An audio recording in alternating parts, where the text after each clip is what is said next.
This is the Graceful Atheist Podcast, a part of the Atheist United Studios Podcast Network. Welcome to the Graceful Atheist Podcast. My name is David, and I am trying to be the Graceful Atheist. Please consider rating and reviewing the podcast on the Apple Podcast Store, rate the podcast on Spotify, and subscribe wherever you get your podcasts. If you're in the middle of doubt, deconstruction, the dark night of the soul, you do not have to do it alone. Join our private Facebook group, Deconversion Anonymous, and become a part of the community. You can find us at facebook.com/groups/deconversion. Check out our merch store on TeePublic. You can get all of your Graceful Atheist and Secular Grace themed items. You can find the link in the show notes. Special thanks to Mike T for editing today's show. On to today's show. Arlene interviews today's guest, Jeff. Jeff grew up, in his words, a very religious household. He was a part of a very large Southern Baptist church. In college, he fell in love with the seriousness of Calvinism after having read John Piper's book, Desiring God. Jeff went into the ministry. He was very serious about it. And it wasn't until several pastors that he knew committed suicide that he began to ask deep, deep questions. Eventually, he deconstructed his Christianity and now calls himself agnostic. Here is Arlene interviewing Jeff.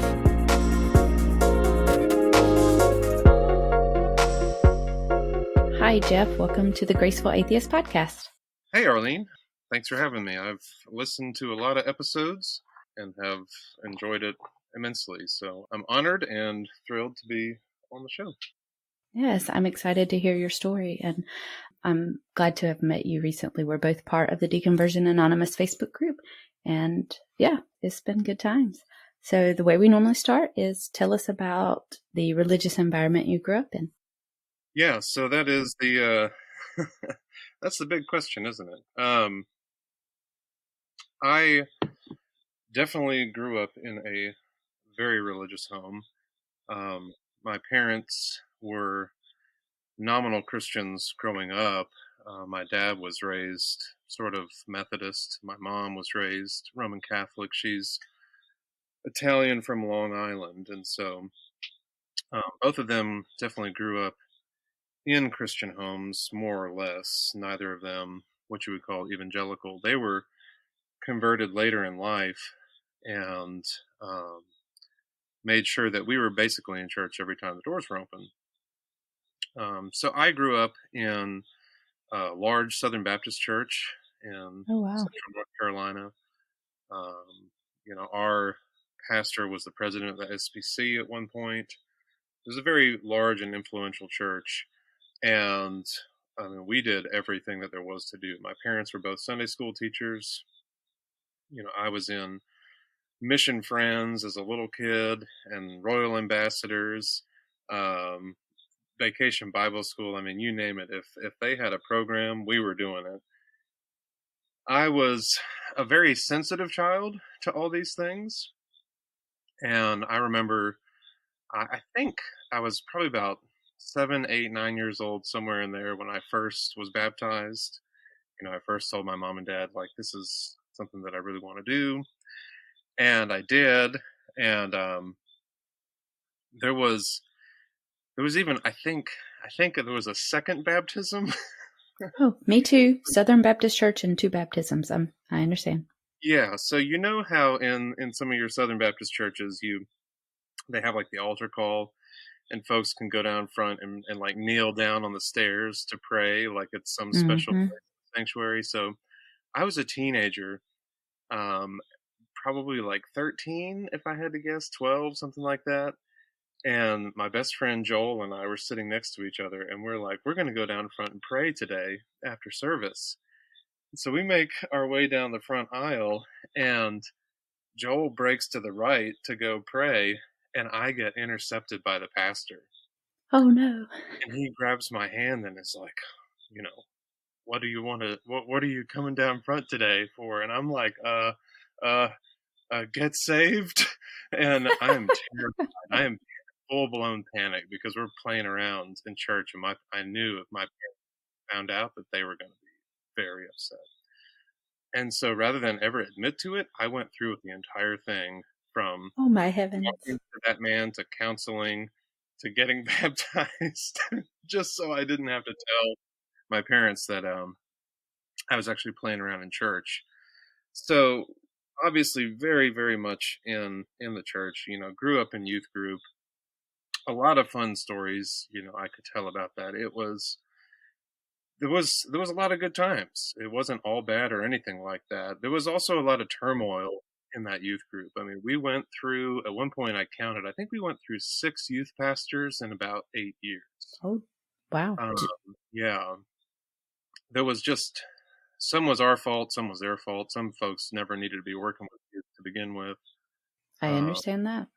but and then larger church scandals that went down that I was too young to really understand at the time. But it was just a very, very large church, and a very kind of traditional but also chaotic experience in a lot of ways.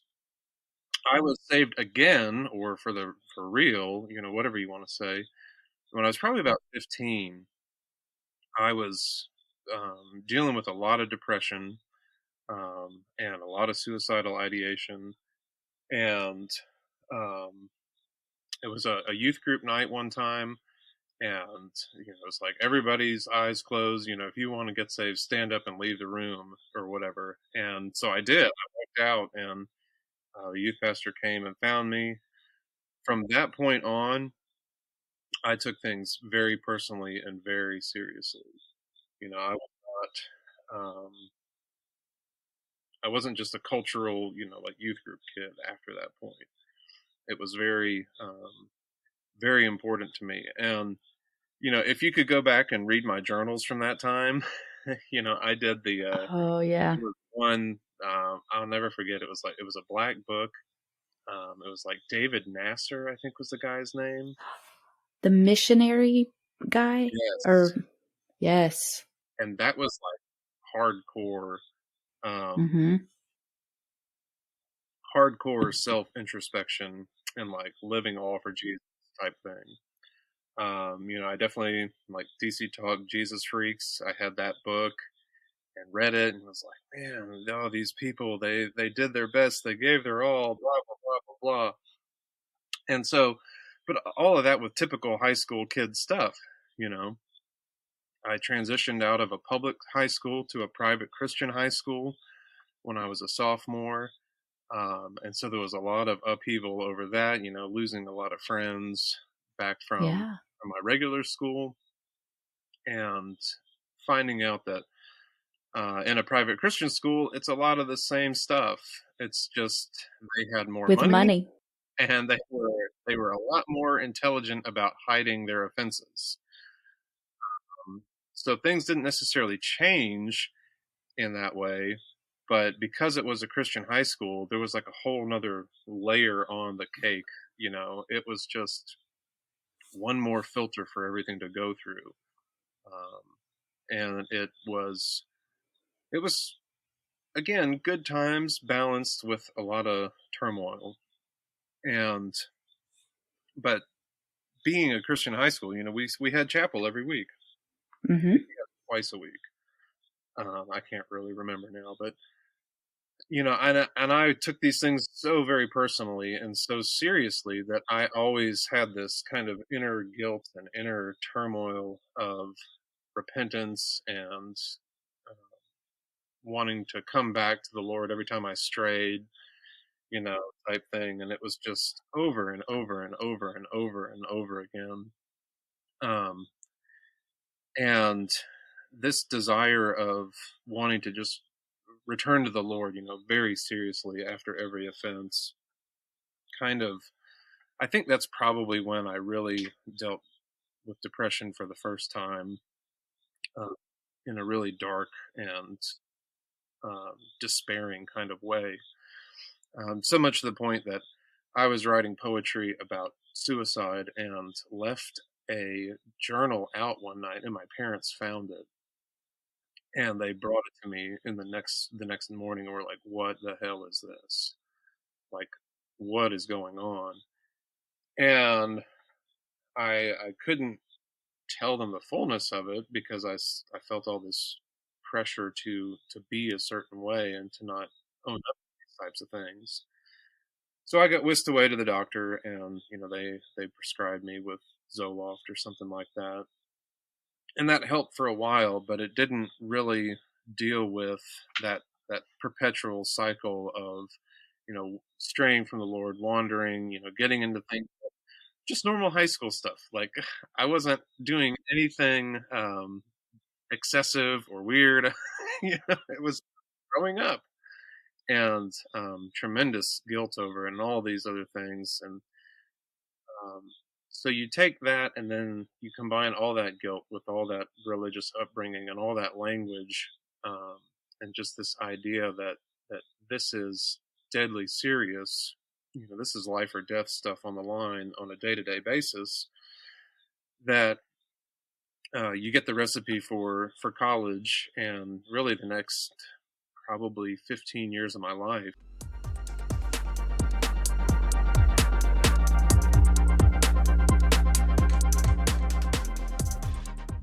So I went to a small Christian school just north of Greenville, South Carolina, and um, I majored in Christian studies. I sort of had that call from God type experience, like, you need to go study the Bible. And at the time, I wanted to be a New Testament teacher, professor, whatever. But that was a big transition as well. That was a big culture shock, a shock to the system, to go from this nominal Christian high school and mega church that had all these issues, to go then to a Christian university that, for all appearances, had its act together. Uh, Later, things would come out that they weren't all what they seemed, and there was other scandals and stuff that I could tell you about, and I could tell story after story after story after story from all of these places, from all these years. But as I was thinking about it and preparing for this, I realized none of my stories are overly unique. They're just representative of the broader Christian movement, right? All of these Yes.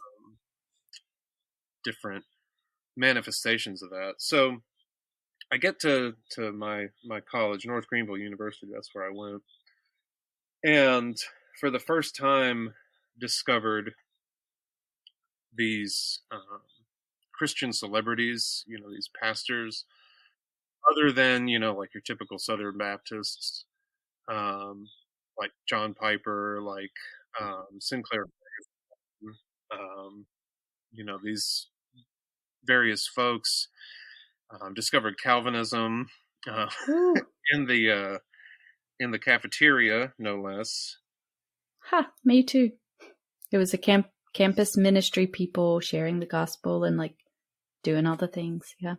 Yeah, exactly. And that for me was like, red meat to, I was just starving for something serious. I remember being upset when I first read Desiring God, not because of the content, but because I felt like this type of Christianity had been withheld from me.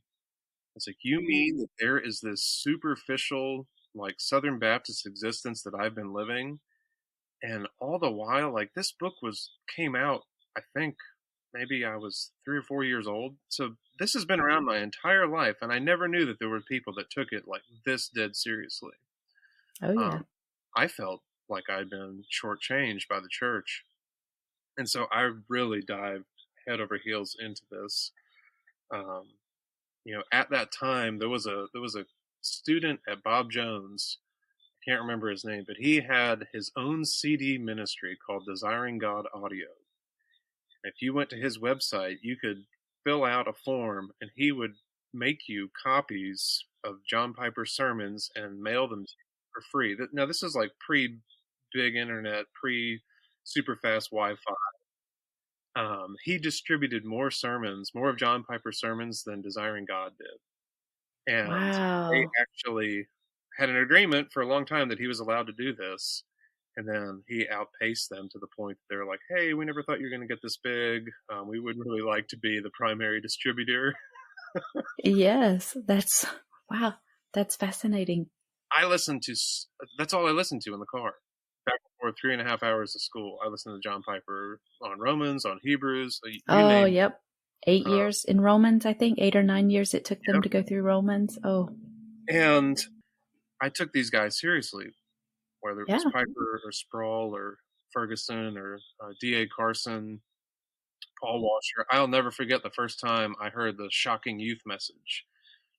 Paul Washer, I'm driving down the road. I don't know why you're clapping. I'm talking about you. I almost lost it. I was like, here is someone that gets it. Like, this man gets it. He Oh, sees I this. missed that one. Oh, you've My never big heard one. shocking youth No, I message? missed that one. My big one was the message of John Piper's and Beth Moore's at Passion, whatever year that was. That was the big, like, Oh, all man. these young people are wasting. Oh, I guess it would have been his wasting. Don't waste your Don't life waste your before the life. book came out. Yes. Don't waste your life. Yeah, you don't need to know a lot of things. You only need to know a few things. Yes. Do not pick People to up live by. seashells when Yeah, you're here's the old. revelation, Lord. So I took these guys dead seriously. I thought they were genuine. I thought that they were serious. I'll never forget listening to this sermon, John Piper, in which he's encouraging people not to waste their lives, and he gives the example of his ideal retirement. When I finished pastoring at Bethlehem, this is Piper saying, I'm going to buy a one-way ticket to a closed country in the Middle East, get up on a street corner and preach. What's the worst that can happen? They kill you, and you're over 65, so you get a discount on your airfare. I really thought that he was, serious. Like, I'm still waiting for John Piper to buy that one-way ticket and go be martyred for Christ, because you say this to impressionable and they then follow your example and go devote themselves to missions work or to inner city work or whatever it is, and give up on basic life needs like healthcare and like you know Mm-hmm. and all these other things. Where's your martyr ministry, Piper? You seem like you kind of forgot about that, but so I took this very seriously, and unfortunately, along with Calvinism and with these heady teachers, came a lot of arrogance. I'll never forget being in my advisor's office, um, and we were talking about N.T. Wright, the Bishop of Durham, N.T. Wright, and I said, "You mean N.T. wrong?" My professor, and he was actually he had actually applied to be N.T. Wright's doctoral student and basically like his personal assistant. So that joke went over like a lead balloon. Yeah. Yeah, I remember N.T. Wright. There was the whole, like, he and John Piper, like, wrote about the same. I don't even remember what it was, but yes, he was on the list of, theologians you do not read, you don't take seriously. They're not, whatever. So he was definitely one of the ones I learned a lot from when I was on my way out, even though I didn't know I was on my way out. But I was like, if John Piper kept telling me no, and now I don't know that I love John Piper, who should I go read? Rachel Held Evans, N.T. Wright. Like, there was a list. Yep. Yeah. So, but back then, we looked at if you didn't have that endorsement from these Together for the Gospel types, you must be a heretic, right? Yes. Yes. But you're leading people astray. You're not quite teaching the Bible proper. Fill in the blank with all these different things that they would say. And really, it was like, it didn't feel culty at the time, but looking back, I'm like, they were literally telling us who we can listen to and who we can't listen to or read or whatever it is. Yeah, and with eternity hanging in the balance, right? Yes, This exactly. isn't, this isn't child's play, No. and they made it seem like they were so. serious and so invested in these things. And I'm not calling into question their integrity on that regard, Oh, because I'm no. sure some of those guys, they are. I've met some of these folks in person, and but yeah, it's just crazy because it loads you with all this mental baggage, right? Yes. And it's hard to untangle these things, especially when it starts when you're so young and it's reinforced for so many years.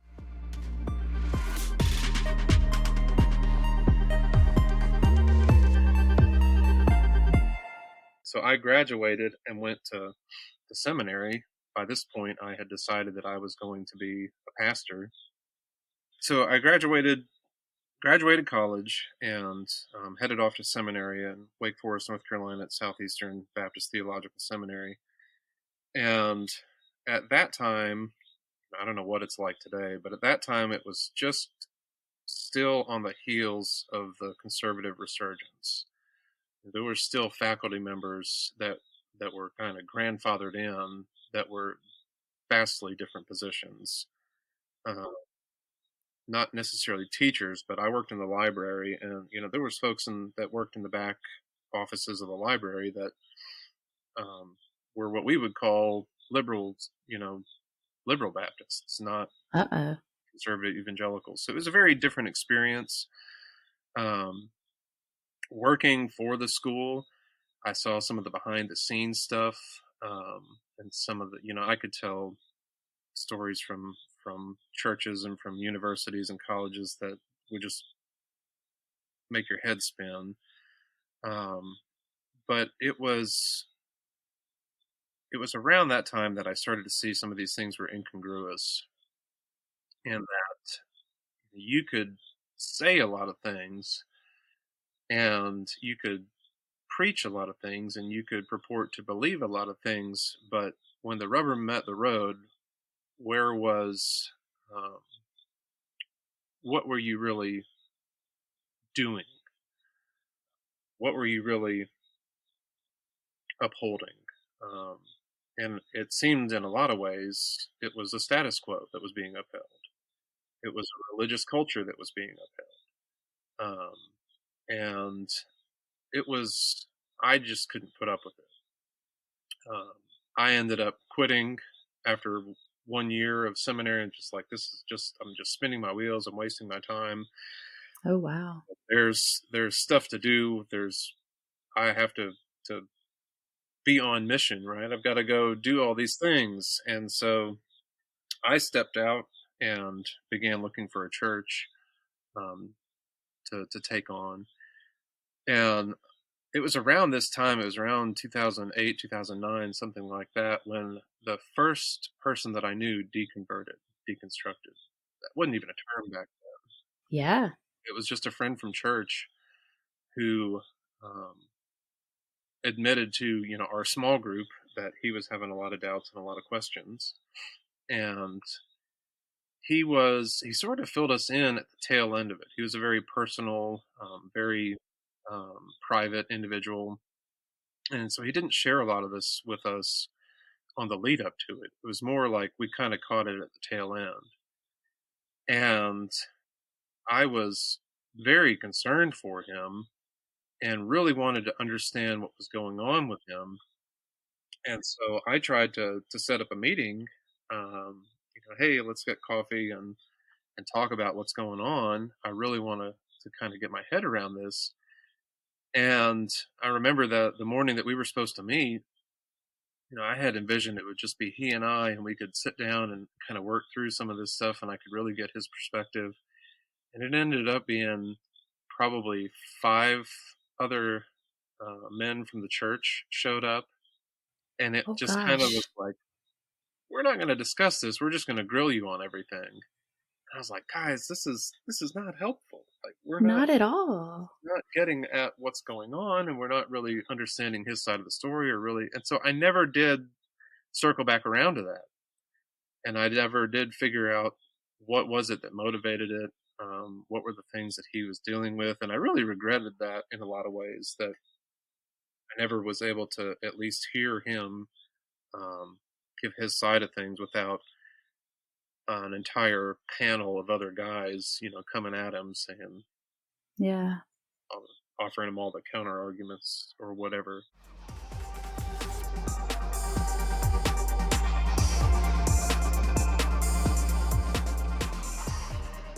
So fast forward a couple years, and I find myself at the church that I ended up pastoring for about 7 years. When we first got there, I went through a sort of an elder training program, at this church.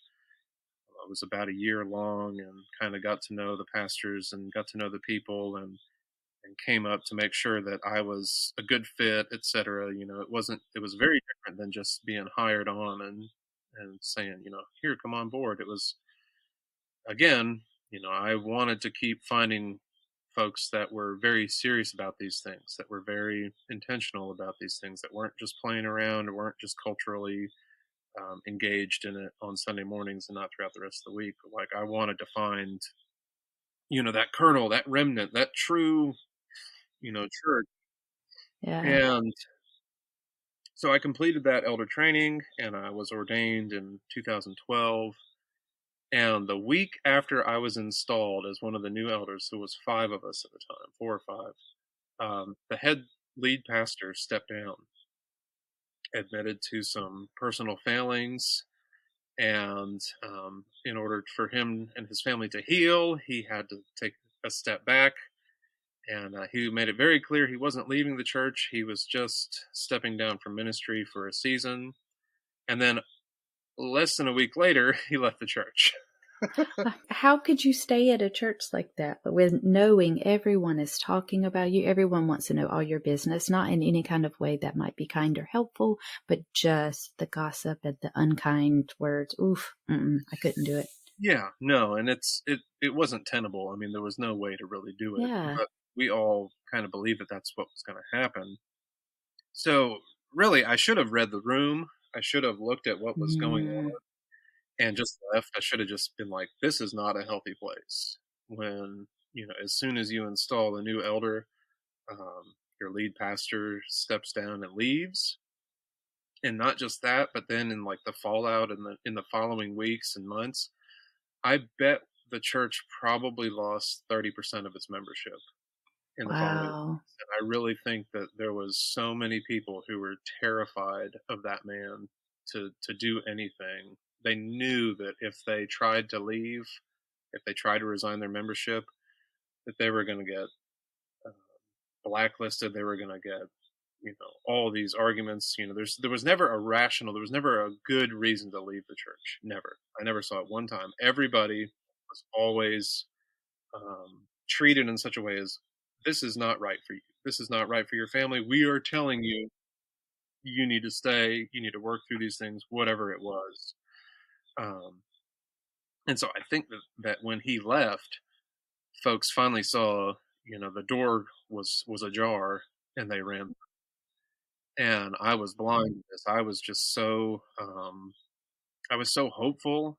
I was excited. I thought, here's a place that I can really um, put into practice all these things that I've learned over the years. And so there was no way that I was gonna leave at that point. Although looking back, hindsight being 2020, that was exactly when I should have left. Yeah.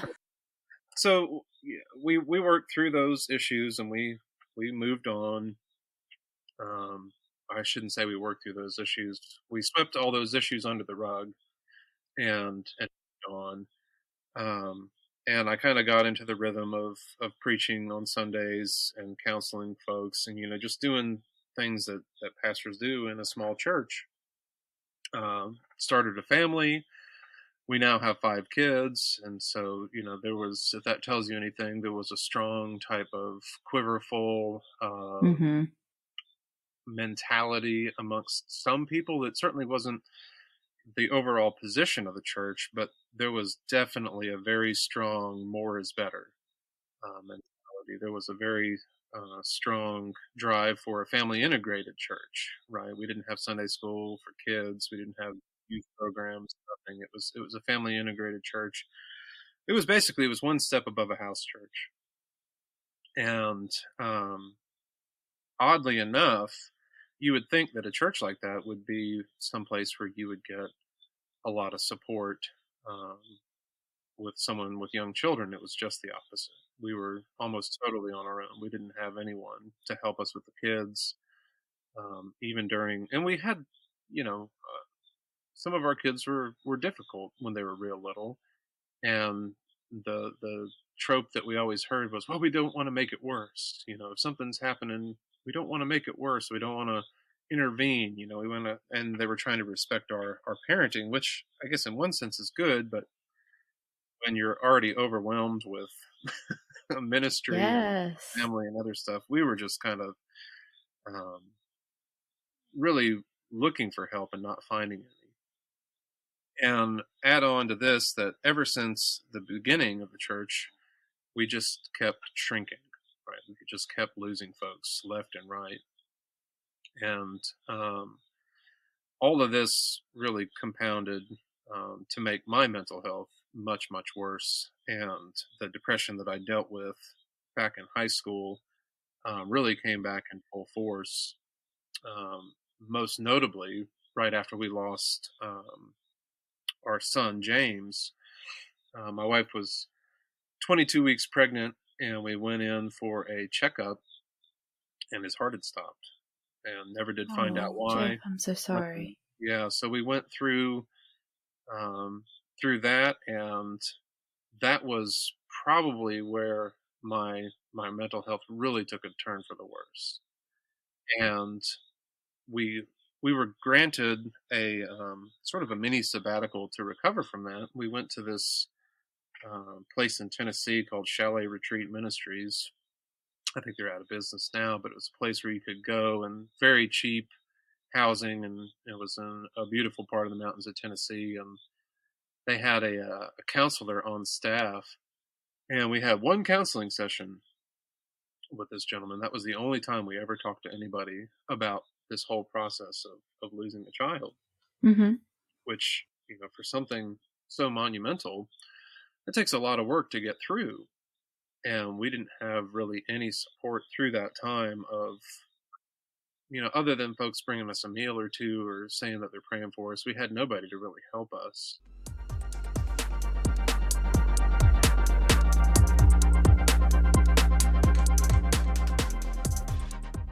And it was during that time I really discovered Martin Lloyd Jones and his book Spiritual Depression. So you can see I'm constantly trying to, like, how do I get back, right? I've reached this low point, either, you know, in high school or in college or now in ministry, and it's always like, all right, Lord, like, bring me back. Like, this is, you know, this is all that matters. We've got to return. We've got to get back to that stasis. Um, and so I'm not just doubling down, I'm tripling down, I'm quadrupling down. Like every time something happens, I am coming back, you know, hands out, arms open, like, Lord, please, please help, bring me through this, help my family, etc.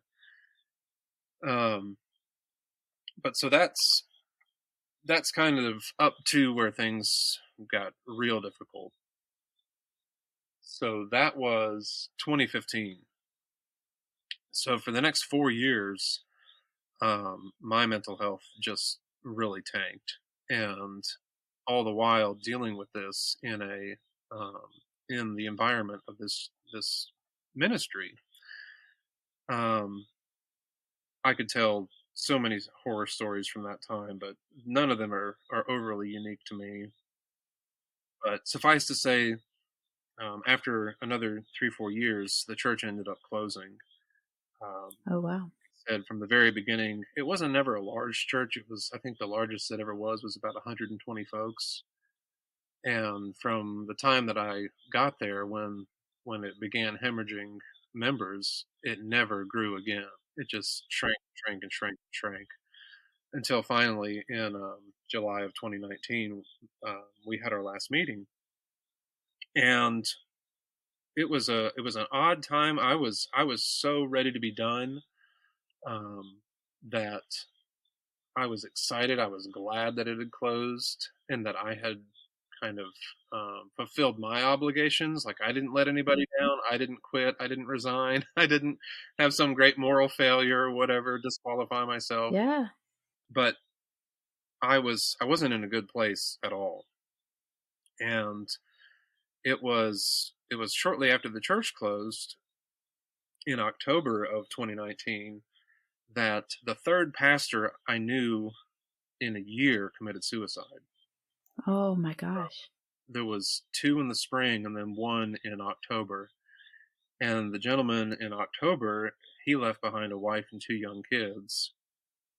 And one of the focuses of his ministry was mental health and suicide prevention. And that hit me like a sledgehammer. Yeah. I I had dealt with these things for so long. When this gentleman took his own life, left behind his family, um, it was just I could not any longer find within myself the desire to come back. I remember praying, maybe not praying, but I remember telling God essentially, I'm done. Like, I have looked for help for so many years, and I know that these gentlemen did as well for so many years, and it's just not coming. Where is it? Right? Why am I here again? Since I was 15 dealing with this stuff, and here's one more guy that didn't make it. And this was, this was definitely the first crisis that I did not reach bottom and then say something to the effect of like, all right, like, we're gonna double down, we're gonna really put our nose to the grindstone and do this again. I just said, I'm done. I'm done. I can't do this anymore. I can't keep going through this cycle. And so I would say that's when my deconstruction really began in earnest. Um, and at first, it felt like a huge weight had been lifted. It was very much a feeling of um, peace and calm, and this is wonderful. This is the best thing I've ever done. And I think it's just that sort of any big change in life can bring about that sense of newness or whatever. It's not the kind of honeymoon phase, and that was good. That was cathartic in a lot of ways, but it also didn't really help address the root issues. Um, and in a lot of ways, it kind of cut me off from any type of foundation or mooring that I had to that point, right? And I just began to drift. I was after a lifetime of having all the right answers. Yes. Now I don't even know what the questions are, right? Um,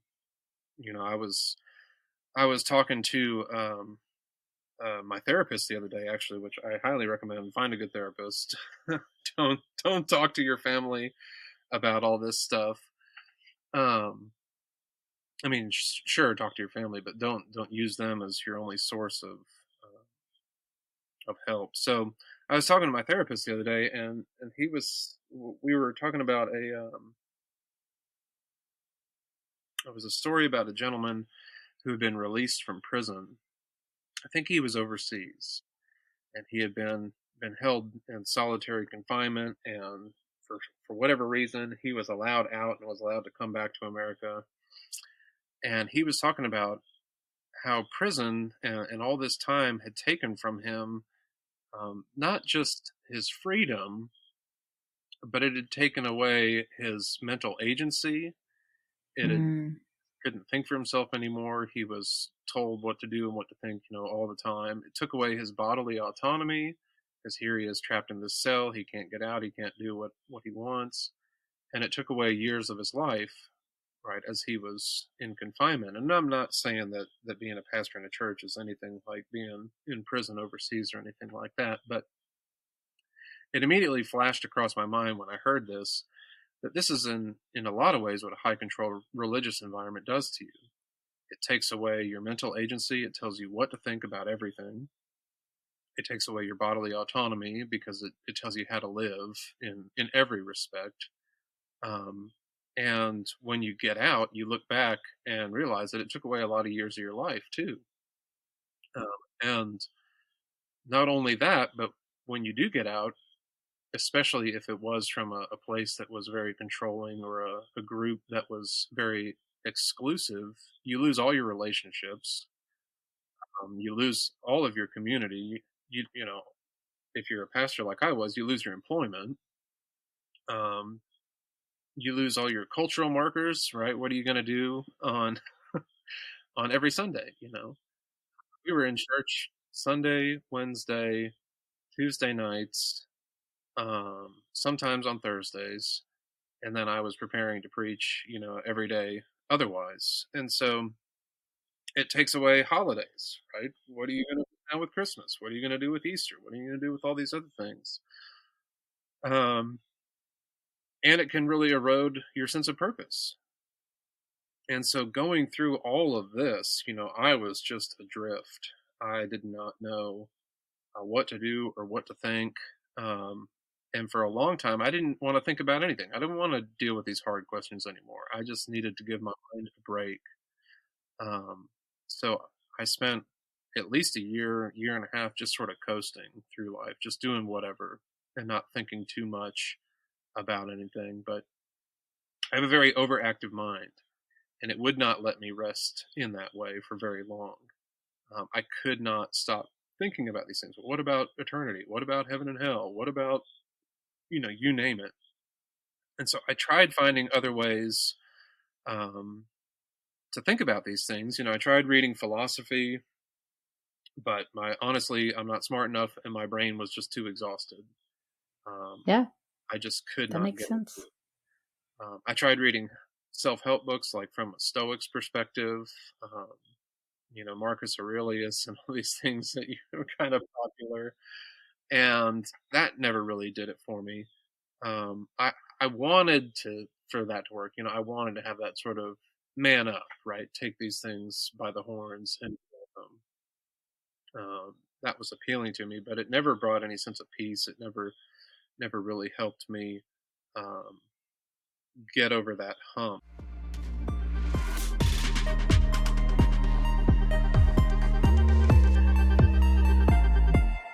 I will say one good thing about that time was it really gave me a chance to step back and assess who I wanted to be and what my own values were, right? Because after a lifetime in church, I was told these are the things that are important.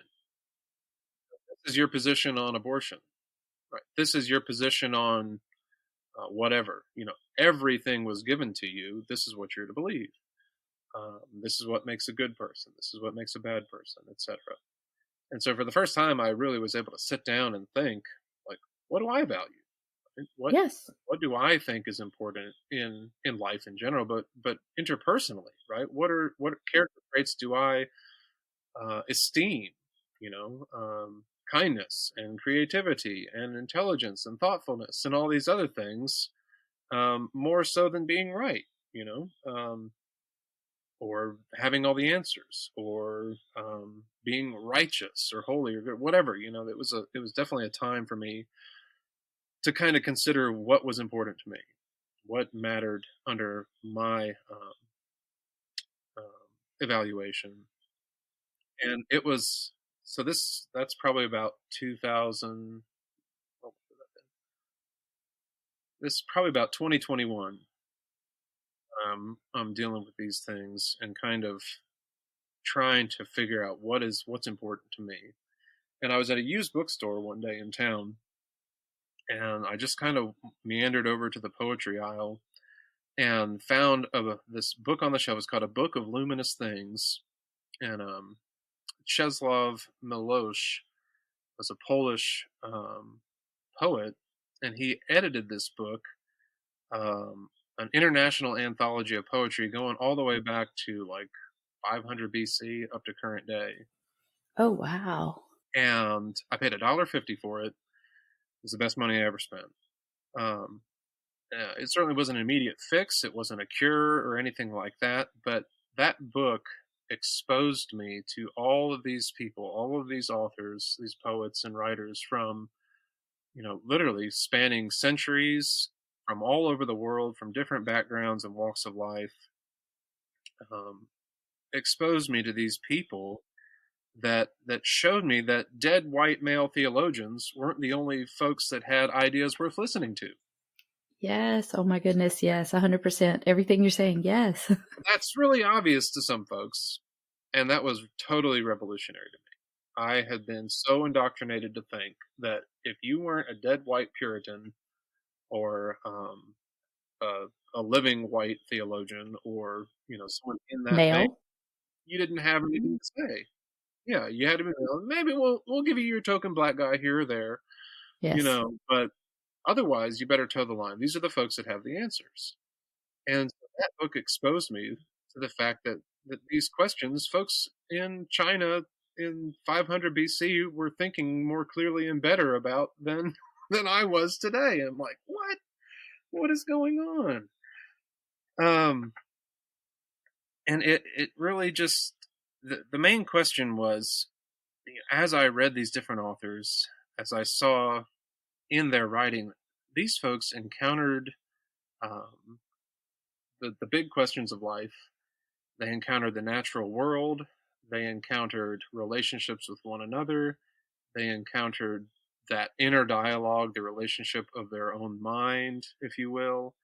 Um, and they did it in a way that exposed more of the loveliness, of the beauty of the world, and of kind of the wonder of just the fact that we're alive and get to experience any of these things than any theologian I'd ever read or met. And what really was so shocking to me, as I'm trying to get my head around this stuff, that some of these folks are gay, some of them are lesbians, some of them are Buddhist or Muslim or whatever, and they're not Christians, they're not Southern white evangelicals.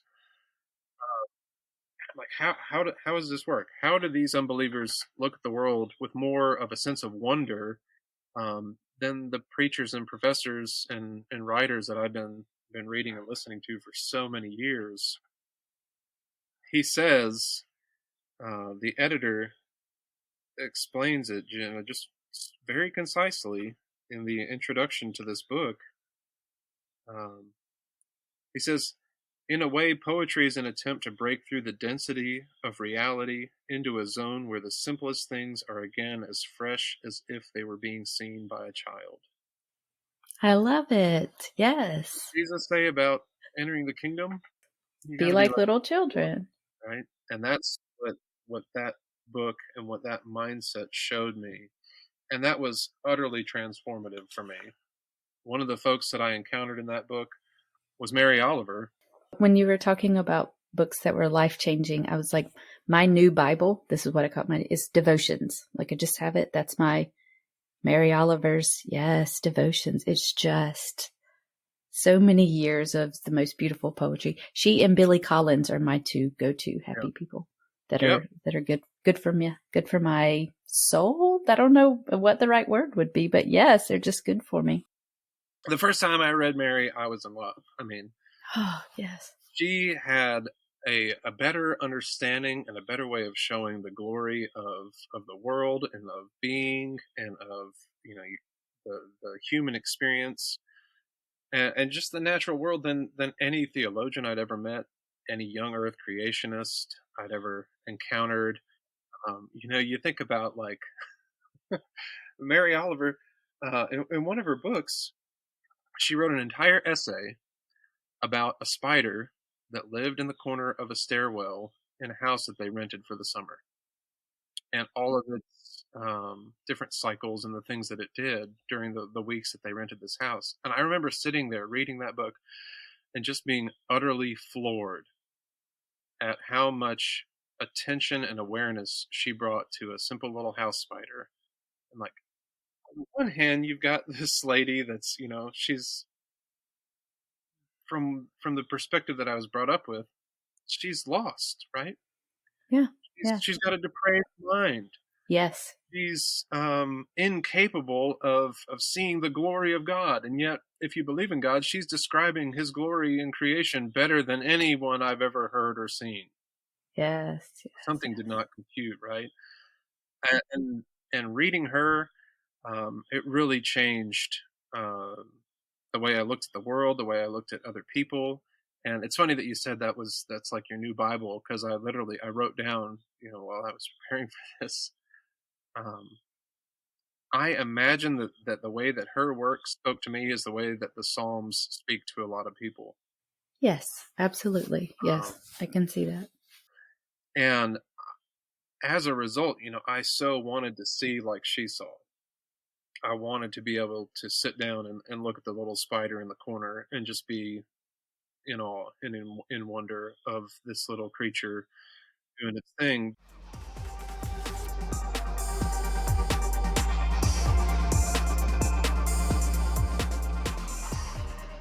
So where are you now? Like, what do you have a label? You don't have a label? I What do would you? call myself an agnostic. Mm-hmm. Yeah, I'm definitely not an atheist. Uh, I heard a fun illustration the other day that someone said, that looking for life in the universe is like going out into the ocean and filling up a cup of water and looking in the cup and saying, "Oh, there's no fish in the ocean." Yeah. The universe is like the ocean, right? It's so expansive that our minds are so limited, and our experience is so limited, that to grab a cup of water out of it and say, "Well, this is all there is," um, I'm very cautious because I was so convinced that I had all the facts for so many years, because I was so arrogant and knowing that I was right. I'm just not interested in that anymore. Um, I like Mary Oliver. She says something like, "I have um, a lot of perhapses and a lot of what ifs," and that speaks to me. And this idea of um, for so many years being in church, for so many years feeling like I was trying to squeeze myself into those confines, like a tight shoe. Relaxing out of that and relaxing into uncertainty, it felt like being in a warm bath, right? It was just, for the first time, I was at peace. I was at ease. I didn't have to have all the answers. I didn't need to know even what all the questions were. Yeah, and just discovering these folks, these authors, I wanted to see like they saw. I wanted to have that sense of wonder in the world again. I think she says there was a poem that she wrote that was instructions for living a life. Um, Pay attention, be astonished, tell about Yes. Yep. Like that's exactly what she's done and what we can do. it. Right. And so, another happy providence, I was in that same used bookstore, and from that book of luminous things, the international anthology, and then from Mary's writing, I'd kind of gotten exposed to this idea of awareness, this idea of just really paying attention to what's around you, not being so distracted by things. And I wandered over into another section, and I discovered another book um, about mindfulness meditation called "Wherever You Go, There You Are" by John Kabat-Zinn. And that exposed me to meditation and to mindfulness practice. And that gentleman, John Kabat-Zinn, he has been teaching this since like the mid 1980s in clinical settings, in hospitals, in prisons, in doctor's office type settings, to help people reduce stress, um, deal with anxiety, deal with chronic pain. And that was the next step in my journey, was beginning to sort of practice mindfulness.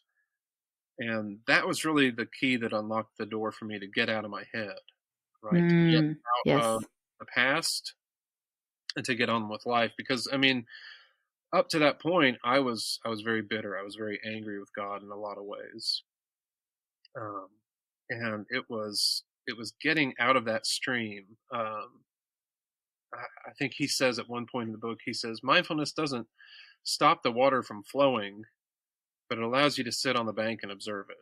right? Yes. You're not being carried downstream anymore. You're able to just sit and say like, oh, this is what's going on. And he's expressly non-religious, at least in the beginning of the book. He definitely does get more into the Buddhist philosophy as the book progresses, but at the very beginning he shows how like this can apply to any worldview. It doesn't matter.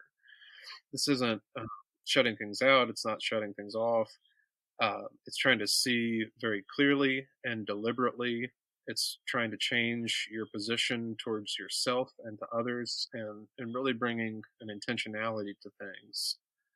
Um, and it was realizing that that's what I've been doing for so long, or trying to do, right? Trying to find some sort of peace of mind, whether it was through all the religious cycles, whether it was rigorous prayer, whether it was constant um, Bible study, right? Journals, books, you name it. Listening to every Piper sermon you could get your hands on. That's really what I was looking for. Was something to quiet that inner turmoil, something to say that this is okay, that you're okay, and that life is going to be okay. And I never could find that in religion.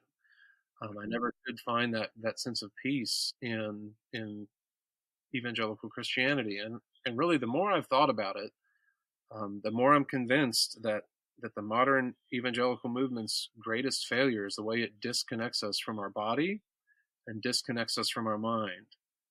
Right? You've got purity culture, like when I was when I was in youth group, right? We did all the things. I had the purity ring. We had the ceremony. We were going to save ourselves from marriage. Blah blah blah. Um, and so you're disconnected from your body, even as you're developing, even as you're going through puberty and adolescence. You're not taught to understand even what's happening.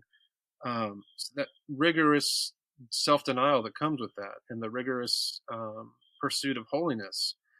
You know, I talked earlier about how high control religion takes away your mental agency. It takes away your bodily autonomy. It tells you what you're supposed to think and what you're supposed to do, and we're taught not to trust ourselves. Right? We're taught not to trust our body. You hear about, and thank God, I'm really grateful that I didn't have it any worse. That I didn't have to go through any of these real traumatic events, um, like sexual abuse or anything like that Yeah. survivors deal with. But you hear those stories, and how much of that could have been prevented if folks would have just listened to their gut, right? Guy is a creep. He's doing whatever around my kids. This is wrong, and we need to find something. We need to get out of this situation. But we're trained for so many years. Don't trust your instincts, right? Don't trust your gut feeling. Don't trust your mind, right? Question everything. Don't trust anything but what the Bible says or your pastor, right? I mean, Yes, Paul yes. said he buffets his body to make it his slave, right? To bring it into Oh man. and yeah, so yeah, putting that all together, so Mary, and these poets showed me that there was a better way to see the world. Mindfulness meditation started to show me how I could sort of enter into that world. Um, and the first time I ever sat down and tried writing a poem was probably last fall, last November, I think it was. And I realized that if I was going to sit down and write anything honestly, if I was going to try to replicate what I had read in these books and had read of various folks, if I was going to enter into that, it required me to be really vulnerable, right? Because that's what we love about these folks. That's what we love about Mary or whoever is the way they look at the human condition as they're experiencing it, and they tell us about it very plainly. They tell us very honestly about what is going on and what they're dealing with. And a lifetime in church had taught me that that's a really dangerous thing to do.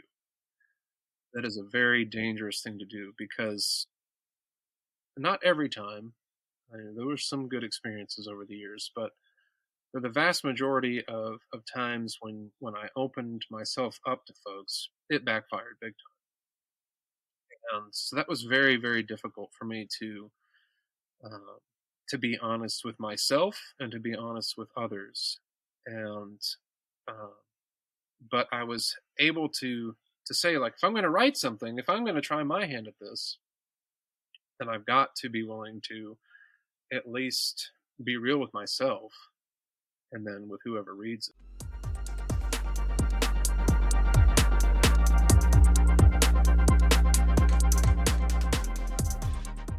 That connected me with other folks. I know you interviewed Grace from Hyssop and Laurel. Oh, yes. Mm-hmm. I submitted some stuff to there and got in that magazine and connected with some of those folks, and just seeing that here's this community of people. Really, the thing that continually strikes me as I've moved out of those spaces is my whole life I was brought up with this mindset that we're the in group and everything out of this is not safe, right? It's not. Um, these aren't good people.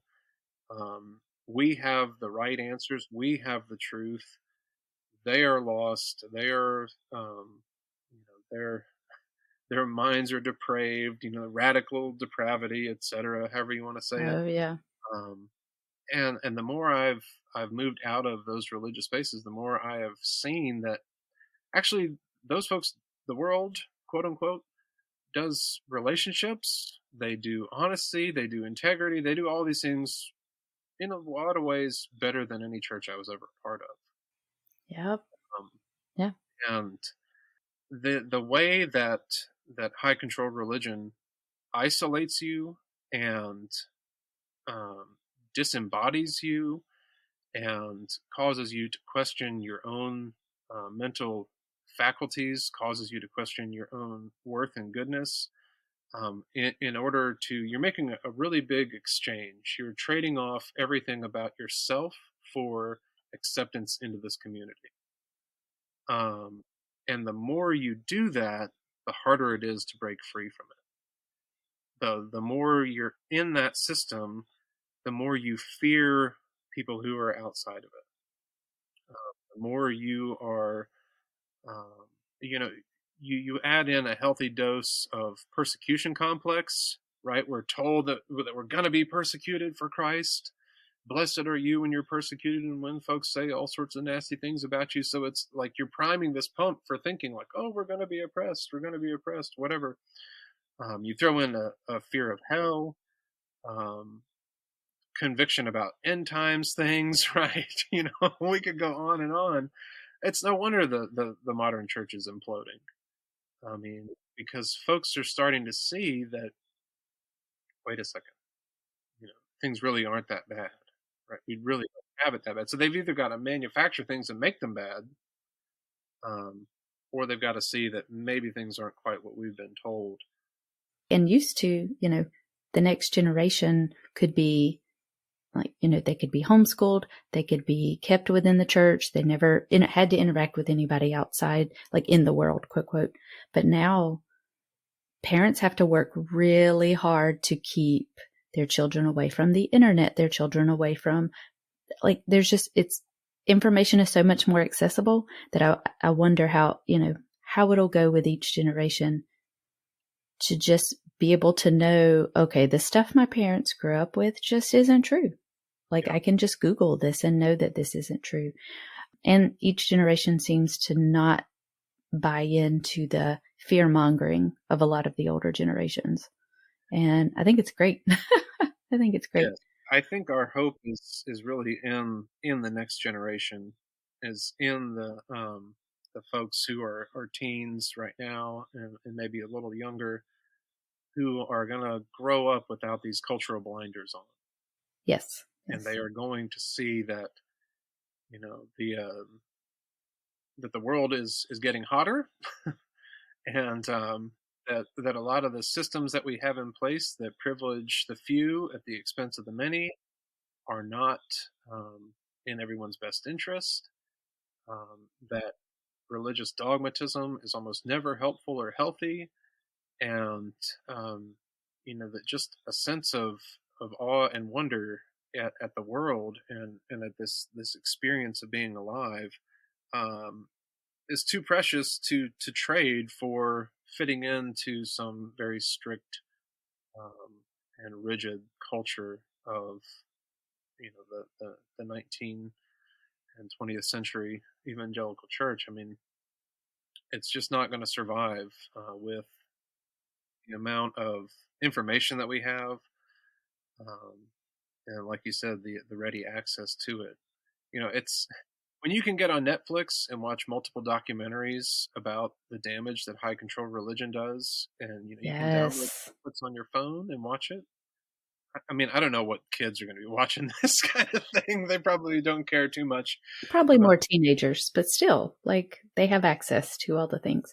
And they have different values. The next generation has different values. Like, the things that are important to them are, equity and everybody having the things that they need. And I feel like the next generation also knows they have a voice, whereas in the past, children and young people weren't necessarily listened to. And now it's like they can get on TikTok and influence millions of people in a way that young people used to not be able to do. Yeah, it's amazing, and so I am, kind of land the plane, if it were. I'm hopeful for my kids. They'll be going to church later today. We could have a whole long discussion about that, but Oh, yeah. it's not. Yeah, it's not what it was, right? It's different, and um, I think they're seeing that there's options, right? They're seeing That's that good. it doesn't have to be the way it used to be. Um, and that's true for all of us, right? That's one of the biggest takeaways from this whole deconversion, deconstructing um, experience is that we can expand our horizons, right? We can look out ahead and see that this way isn't so good. Maybe we need to correct course. Um, we can see that there are better ways of engaging with one another and with the world, um, and with ourselves, right? That's one of the biggest takeaways for me is, I started buying that book, that John Kabat-Zinn, Wherever You Go, There You Are. Every time I see it in a used bookstore, I just grab a copy, $1, $2, whatever, and I just give it away because um, it's not the panacea, right? It's not going to solve everyone's problems or anything, and it's not going to be a great fit for every individual. But the more we recover our own agency, the more we recover our own inherent worth, the more we sever those cords that kind of hold us back, right? That's what high control religion wants you to think, is that you don't have any inherent worth, right? You're a radically depraved sinner, that God had to murder his own son to save, that you don't have any inherent goodness, that you can't trust yourself, that you can't trust your intuition, your instincts, you can't listen to your body, right? It's all these things. Yes, everything. And the more you experiment with that, the more you realize that this is just not true. It's just simply not true. We have um, an amazing power within us to heal ourselves. I'm not talking, like woo woo crystal rubbing or anything like that. But Yeah. I mean, I have been brought back from the brink of a full blown panic attack by sitting down and watching my breath for 5 minutes. Yes. Yes. And Just coming back into your body. Yeah. yep, it didn't take anything special. There was nothing supernatural about it. It was just getting out of my head for a second and being um, a passive observer, realizing what was happening, not investing in it, and moving on from it. No God involved, right? I know. That's the huge thing is you realize like all the supernatural stuff, it's unnecessary. There's so much that we can just do inside our bodies. And yep. Jeff, thank you so much. Thank you for telling your story. Thank you for the beautiful recommendations from John Kabat-Zinn to Mary Oliver to poetry from 5,000 years ago. I really appreciate you being on the podcast today. Yes, absolutely. Thank you so much for having me. It was a pleasure.